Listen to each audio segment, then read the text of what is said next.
Shalom. This week in our video on Jewish philosophy, we're going to discuss the idea of not so serious mitzvos and serious mitzvos. What does that mean? What's the difference between them? So normally we would say that all mitzvos are equal, but we know that that's not true. We know that certain mitzvos are more quote-unquote important than other mitzvos. The lashon, the language that the Mishnah uses is mitzvos kalos, like light mitzvos, and mitzvos chamuros, like stringent or serious or more, I'm not even sure how to translate it properly, but it's more meaningful, more important mitzvos.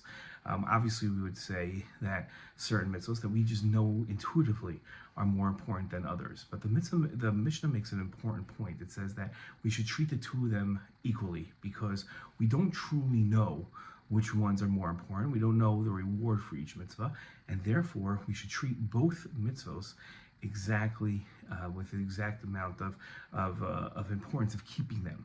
And we should be just as careful with both mitzvos. Haviratzel mitzvah kala kechamura, the Mishnah says, the person should run to do a mitzvah that they don't consider as important, just as much as they run to do a mitzvah that's very important.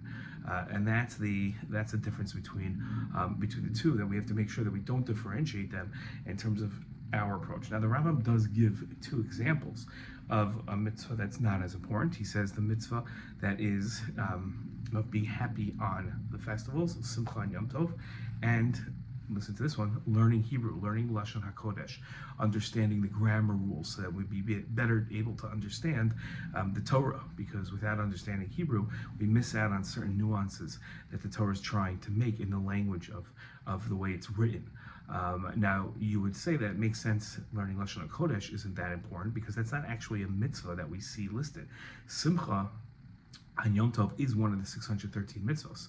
So that's a little different, but those are examples. The Rambam says of mitzvahs that we might consider kalos, that we might consider light mitzvahs, and we should treat them with just as much importance in terms of their fulfillment. We should make sure we do them and do them with just as much carefulness and attention as we do mitzvahs that we think are very important. Okay, that's today's lesson in Jewish philosophy. Shalom.